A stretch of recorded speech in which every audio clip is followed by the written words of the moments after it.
Bismillahirrahmanirrahim. Alhamdulillahi rabbil alamin.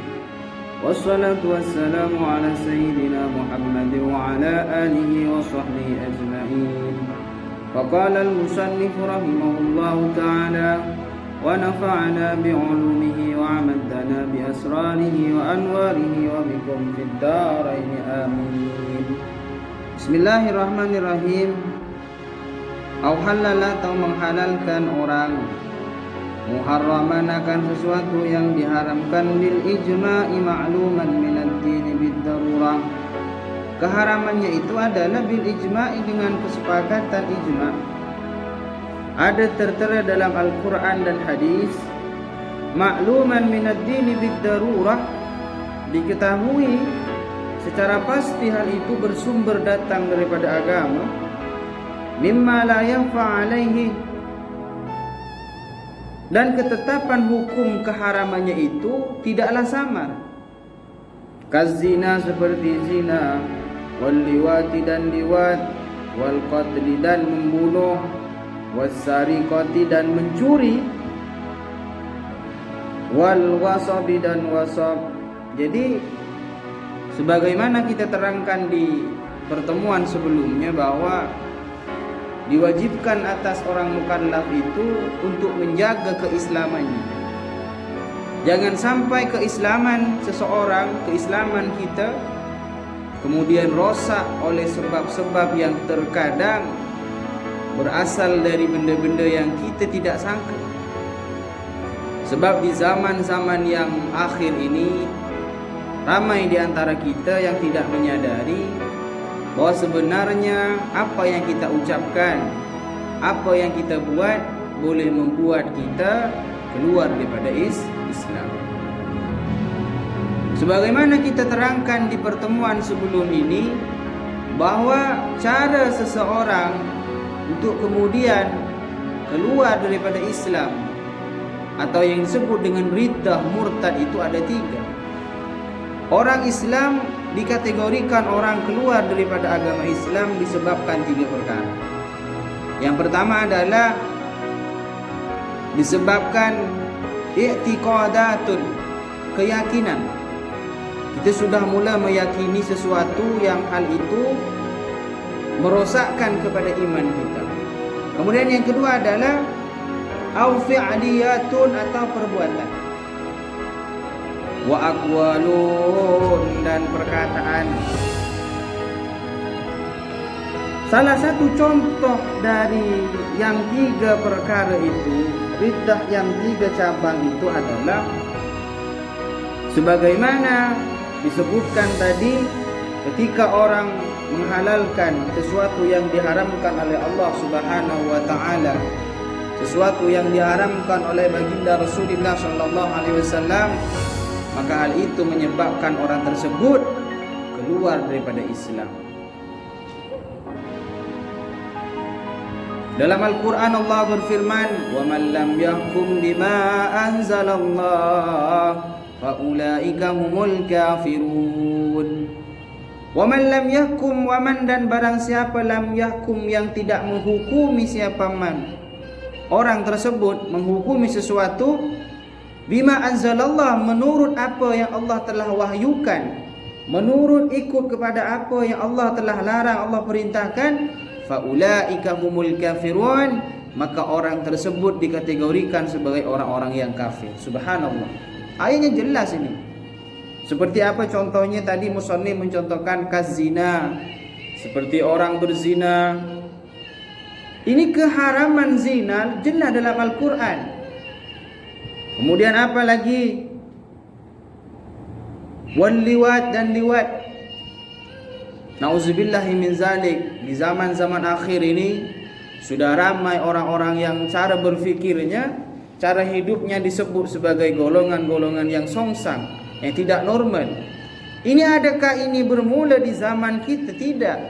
Ini sudah sejak dulu lagi, daripada zaman Nabi kita, Nabiuna Lut alaihi salam.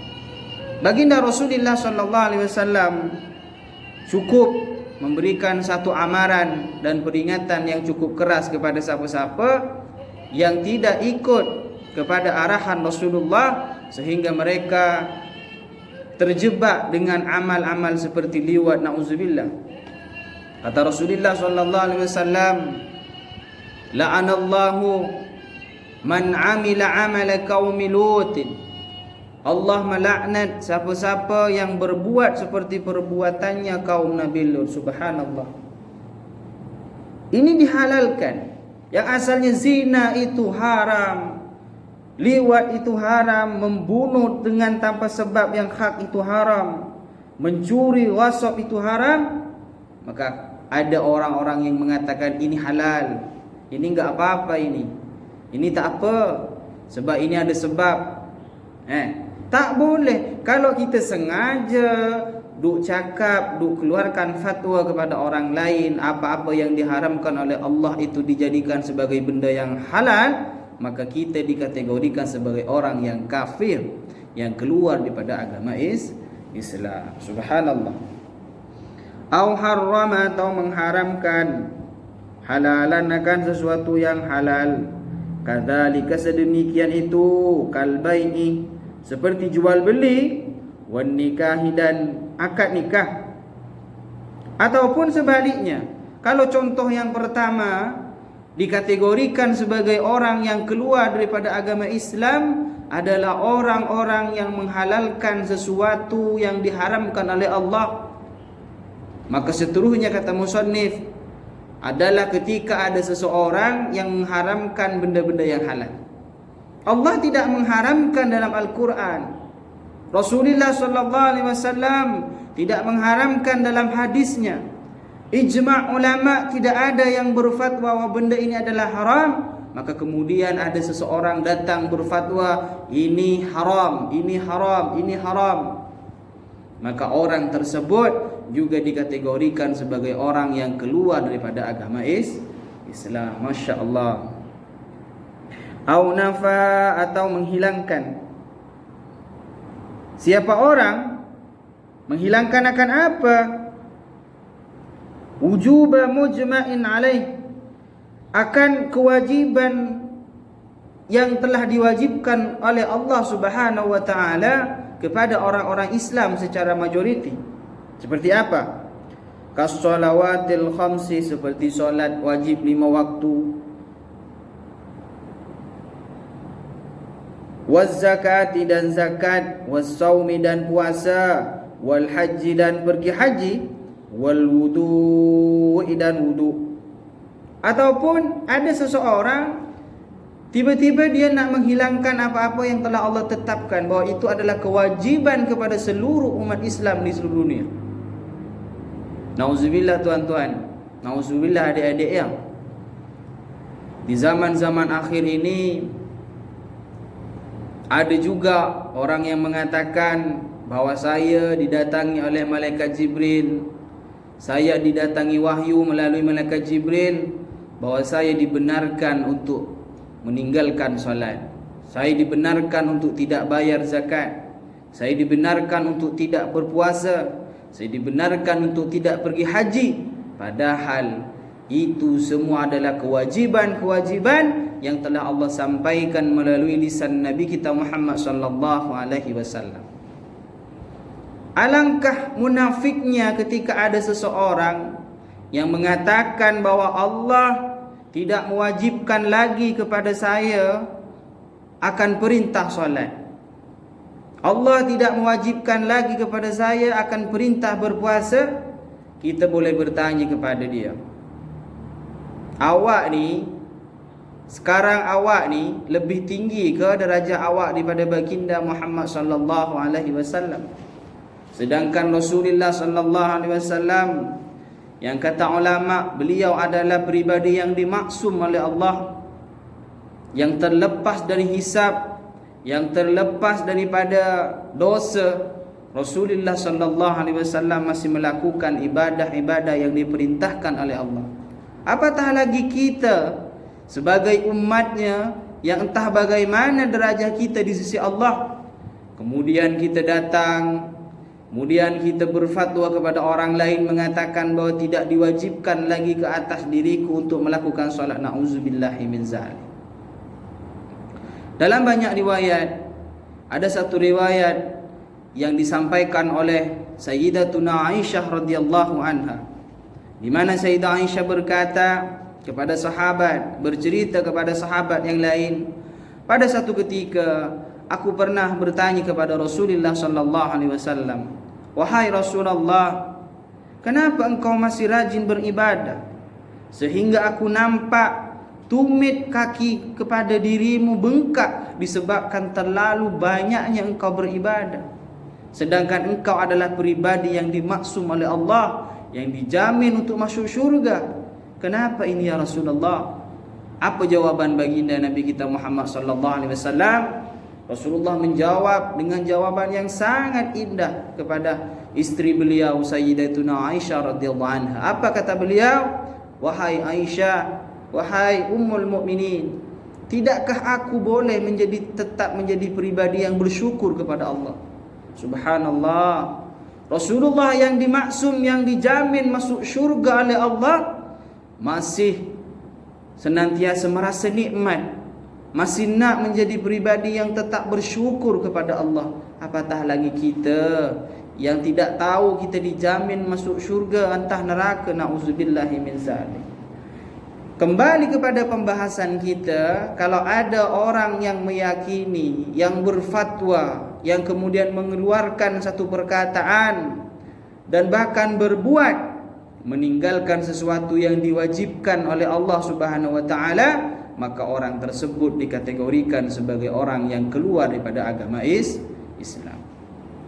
Bahkan dalam bab solat, siapa-siapa yang ingkar, siapa-siapa yang sengaja meninggalkan solat dengan keadaan sengaja, inadan kata ulama, disebabkan dia malas, disebabkan dia nak memperlekeh agama, maka jenazah kepada orang ini dianggap sebagai hayawanun ghairu muhtaramin, haiwan yang sudah tidak lagi layak untuk dimuliakan dalam kategori agama. Masya Allah. Sebagaimana jenazah dia tak payah, kita tak payah duk mandikan, duk kafankan, duk solatkan, kita tak payah duk tanam, buang itu saja. Sebab dalam pandangan agama, orang-orang yang dengan sengaja memperlekehkan agama, meninggalkan solat kewajiban yang datang daripada Allah, orang tersebut dikategorikan sebagai hayawanun ghairu muhtaramin, haiwan yang sudah tidak layak lagi untuk dimuliakan oleh Allah Subhanahu wa taala. Subhanallah.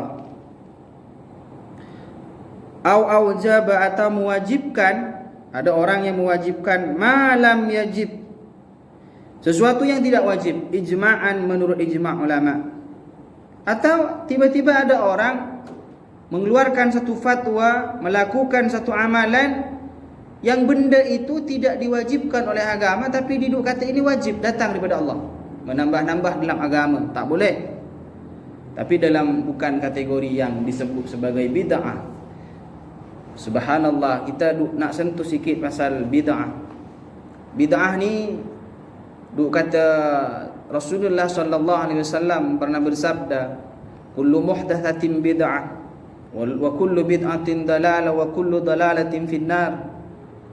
Sesuatu yang baharu, sesuatu yang tidak datang daripada Allah dan Rasulnya itu adalah bid'ah. Wa kullu bid'atin dalalah, dan setiap bid'ah itu adalah sesat. Ini hadis dia, hadis sahih. Tetapi Imam Asy-Syafi'i rahmatullah alaih mengeluarkan satu fatwa bahawa annal bid'ata, sesungguhnya bid'ah tanqasimu ila qismain. Kata Imam Syafi'i, bid'ah itu terbagi menjadi dua bahagian. Yang pertama kata Imam Syafi'i, bid'atun hasanah, bid'ah yang baik. Apa bid'ah yang baik? Adalah kullu ma lam yukhalifil Quran was sunnah ar-Rasulillah sallallahu alaihi wasallam. Bid'ah yang baik adalah bid'ah atau sesuatu yang baru yang tidak menyalahi kepada Al-Quran dan tidak menyalahi kepada sunnah Rasulullah sallallahu alaihi wasallam. Banyak contohnya, masya-Allah. Di zaman kita ni semua baharu. Contoh sederhana, Rasulullah sallallahu alaihi wasallam dengan para sahabat dulu ketika Rasulullah nak memerintahkan gubernur-gubernur di seluruh negara, di seluruh negeri yang ada di bawah daulah Islamiah, Rasulullah menulis surat. Tapi kalau zaman sekarang, zaman kita, tak payah duk tulis surat. Kita dah guna telefon, guna handphone, kita mesej dia, kita WhatsApp dia, kita email dia. Kemudian contoh yang sederhana lagi, Rasulullah nak pergi jumpa sahabat, ziarah jauh-jauh, sahabat dengan Rasulullah ikut unta, naik unta. Tapi zaman kita sekarang, Masya Allah, kita naik pesawat kan, naik kereta, naik motor. Itu adalah bid'ah, sesuatu yang baru. Tapi adakah itu menyalahi Al-Quran dan hadis? Tidak. Subhanallah. Maka boleh kita duk buat. Kemudian yang kedua, pembagian bid'ah yang kedua adalah bid'atun sayyi'ah, bid'ah yang tidak baik, bid'ah yang buruk. Apa dia kata Imam Syafi'i? Ma yukhaliful Quran was sunnah ar-Rasulillah sallallahu alaihi wasallam. Bid'ah sayyi'ah adalah sesuatu yang menyalahi kepada Al-Quran dan menyalahi kepada sunnah Rasulullah sallallahu alaihi wasallam. Ini yang tak boleh kita duk buat. Subhanallah. Au nafa, atau menghilangkan masyru'iyata mujma'in alaih, menghilangkan sesuatu yang disyariatkan. Sama contohnya seperti yang tadi, menghilangkan sesuatu yang memang disyariatkan oleh Allah Subhanahu wa taala. Bab agama syariah ni ada satu makalah, ada ulama berkata bahawa ini adalah hadis katanya. Apa dia? Rasulullah sallallahu alaihi wasallam atau kama qala bersabda, syar'u man qablana syar'un lana wa syar'u man qablana laisa syar'an lana. Atau kama qala Rasulullah. Apa maksud dia? Syariat agama-agama Nabi sebelum aku, kata Rasulullah, masuk dalam agama aku Islam. Dan ada sebahagian syariat-syariat umat-umat atau agama-agama sebelum aku ada juga yang tak masuk dalam agama aku. Apa dia? Tuan-tuan, adik-adik, syariat-syariat ataupun amalan-amalan agama daripada agama ataupun para nabi sebelum baginda Muhammad sallallahu alaihi wasallam, seperti haji, ini daripada zaman Nabi Ibrahim alaihissalam. Bahkan ada yang mengatakan daripada zaman Nabi Adam alaihissalam. Kemudian berkhitan, kemudian berkurban. Itu semua dipraktikkan oleh nabi-nabi sebelum Nabi kita Muhammad sallallahu alaihi wasallam. Kemudian ada juga kata Rasulullah, syar'u man qablana laisa syar'an lana. Ada syariat-syariat umat-umat atau agama sebelum agama saya, kata Rasulullah, yang tak masuk dalam agama saya. Apa dia? Seperti kita ambil contoh yang simple saja.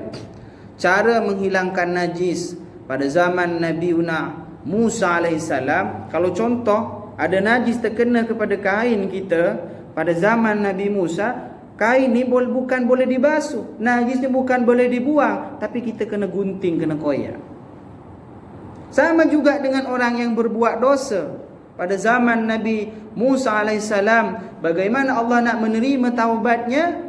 Maka orang tersebut mesti dirajam, mesti dibunuh dengan cara syariat-syariat agama Nabi Musa alaihissalam. Ingat dengan cerita 70 orang pemuda yang betul-betul beriman kepada Nabi Musa alaihissalam dari kalangan Bani Israel, yang ketika mereka duk bertanya, duk memohon kepada Nabi Musa, wahai Nabi Allah Musa alaihissalam, tolong minta kepada Allah agar supaya Allah menunjukkan zat Allah kepada kami. Ini sebuah kesalahan, ini satu kesalahan. Kata Allah apa pada Nabi Musa? Wahai Musa, mereka takkan pernah sanggup untuk melihat zatku Musa.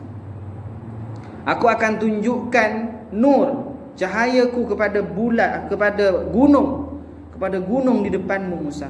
Dalam riwayat gunung itu adalah gunung Tursina katanya. Dalam riwayat apa yang berlaku, Allah membuka hijab antara Allah dengan gunung. Gunung itu kemudian hancur berkecai dan 70 orang pemuda itu yang berdosa mati seketika. Itu adalah cara bagaimana syariat Nabi Musa alaihissalam, para umatnya, umat Nabi Musa untuk memohon ampun kepada Allah Subhanahu wa taala. Tapi tengok di zaman kita, kalau kita kain kita terkena najis, boleh dibasuh, tak payah dikoyak digunting kan. Kalau kita berbuat dosa, Masya Allah, sebab rahmat Allah, kata Allah dalam Al-Quran, wa ma arsalnaka illa rahmatan lil alamin. Penuh rahmat agama kita Islam ni, penuh rahmat ajakan Nabi kita Muhammad sallallahu alaihi wasallam. Kalau kita berbuat dosa kepada Allah, kita kena menyesali dan berjanji tidak akan mengulanginya lagi. Kemudian taubatlah dengan taubatan nasuha, maka Allah Ghafurur Rahim, Allah Ghaffar, Allah adalah zat yang senantiasa mengampuni. Allah Maha Pengampun kepada semua hamba-hambanya. Subhanallah. Mungkin itu saja untuk hari ini, insyaAllah. Semoga bermanfaat. Akhirul kalam, hadanallah wa iyyakum ila siratil mustaqim. Assalamualaikum warahmatullahi wabarakatuh.